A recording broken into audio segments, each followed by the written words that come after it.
ये तीसरी बार हरियाणा में भारतीय जनता पार्टी की स्पष्ट बहुमत की सरकार बनी है और देश के लोकप्रिय प्रधानमंत्री नरेंद्र मोदी जी ने जो संकल्प लिया है कि 2047 तक भारत विकसित राष्ट्र बनेगा, उसी कड़ी में हरियाणा भी विकसित प्रांत बने, इसके लिए लोकप्रिय मुख्यमंत्री नायब सिंह सैनी जी ने जिस प्रकार से हरियाणा में विकास की गति तेज हो, जन कल्याण की योजनाएं गरीब के घर तक पहुंचे, इस प्रकार की व्यवस्था करने के लिए एक नए सचिवालय का निर्माण हरियाणा में हो। और अभी हरियाणा विधानसभा में 90 विधायक हैं और जैसे ही परिसीमन होगा, संख्या बढ़ेगी, उनके बैठने की व्यवस्था, उनके स्टाफ की व्यवस्था, सबके लिए कमरों की व्यवस्था तो बहुत ज़रूरी है। एक बिल्डिंग का निर्माण होना और उसके लिए केंद्र सरकार ने जो स्वीकृति दी है, उसके लिए मैं केंद्र सरकार का भी धन्यवाद करता हूं। और मैं जो विरोधी विपक्ष के लोग जिस प्रकार से इसके विरोध में खड़े हुए हैं, उनसे भी निवेदन करूंगा कि जब भी कोई देश में विकास का काम हो, कोई नया काम हो, कोई नई योजनाएं बने, उसमें सकारात्मक विपक्ष की भूमिका निभाते हुए काम करें, नकारात्मक सोच को छोड़ें। और उनकी विपक्ष की जो नकारात्मक सोच है, उसी का परिणाम है कि भारतीय जनता पार्टी की तीसरी बार हरियाणा में सरकार बनी। नगर निगम चुनाव भी आने वाले हैं, तो किस तरह भाजपा तैयार है?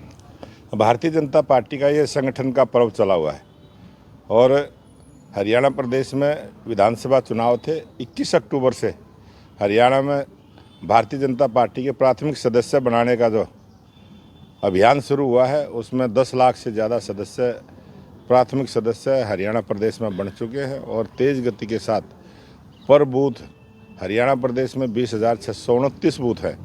प्रत्येक बूथ पर कम से कम 250 सदस्य भारतीय जनता पार्टी के हों, इस प्रकार की हमारी योजना है और हमारे लाखों कार्यकर्ता इस काम में लगे हैं। तो बहुत जल्दी हम पूरे हरियाणा प्रदेश में 50 लाख सदस्यों को भारतीय जनता पार्टी से जोड़ने का काम करें। पूर्व मुख्यमंत्री भूपेंद्र हुड्डा ने प्रदेश में जो गरीबी रेखा के नीचे आंकड़े गए हैं, उस पर आरोप लगाया सरकार पर, क्या कहना है? हाँ, ये ज़रूर है कि कुछ कांग्रेस के लोग मानसिक रूप से गरीब हुए हैं, लेकिन हरियाणा प्रदेश में गरीबी दूर हुई है। हरियाणा प्रदेश में गरीब के पास गरीब की योजनाओं का लाभ पहुंचा है और हरियाणा प्रदेश में अभी हमने जिस प्रकार से बगैर पर्ची खर्ची के मेरिट के आधार पर बेरोजगार युवकों को रोजगार देने का काम किया है, उन बेरोजगार युवकों को जिनको रोजगार मिला है, वो सभी परिवार गरीबी रेखा से ऊपर उठेंगे और हरियाणा प्रदेश में हम अपना आंकड़ा देंगे कितने परिवारों को हमने गरीबी रेखा से ऊपर उठाने का काम किया है। लगातार जो प्रदूषण बढ़ रहा है, तो दिल्ली सरकार हरियाणा पर फिर ठेकरा फोड़ रही है। ये विपक्ष की मैंने जो अभी कही है, नकारात्मक सोच के साथ वो राजनीति करने का प्रयास करते हैं और कांग्रेस पार्टी जो देश की सबसे झूठी पार्टी, भ्रष्ट पार्टी, और महाभ्रष्ट पार्टी जो केजरीवाल की पार्टी, दोनों मिलके इसी प्रकार की अनाप शनाप बयानबाजी करते हैं और मुद्दे उठाए। ज़रूरी है, विपक्ष की जिम्मेवारी बनती है कि वो मुद्दे उठाएं और लोकहित के मुद्दे उठाएं और सही सोच के साथ उठाएं।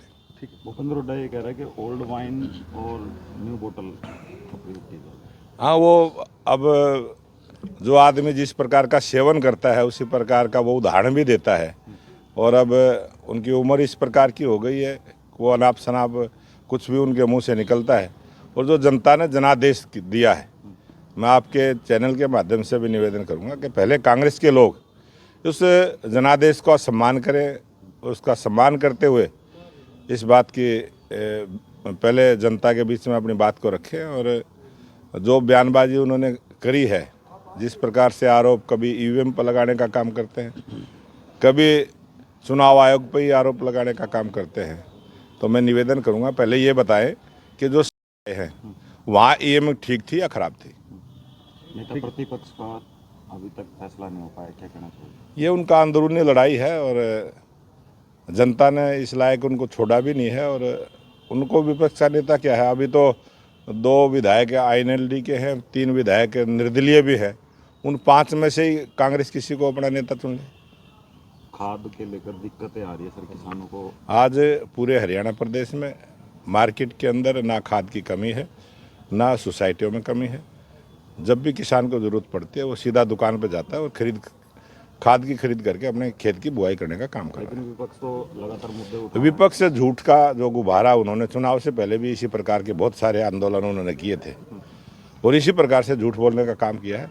आप जागरूक के चैनल के मतदाता हैं, संवाददाता हैं, आप जाके देखिए बाजार में कहीं भी खाद की कमी नहीं है। पॉल्यूशन को लेकर विपक्ष है वो आज हम झज्जर में हैं, इस समय हम खड़े हैं, आपको लगता है यहाँ कोई पोल्यूशन में कोई गड़बड़ है? कितना साफ सुथरा, अच्छा धूप निकली, अच्छे मौसम का आनंद सभी ले रहे हैं, लेकिन एक सिस्टम देश में चला हुआ है। लेकिन विपक्षी नेता तो ये कह रहे हैं कि किसानों को छोड़ के फैक्ट्रियों पर पाबंदी लगाई है। हाँ, वो कुछ ना कुछ तो ऐसे बयानबाजी, अब पहले यही विपक्ष के लोग किसानों को पराली जला रहे हैं, इस प्रकार के बयान देते थे, अब वही फैक्ट्रियों के पीछे, क्योंकि वो विकास में विश्वास नहीं रखते।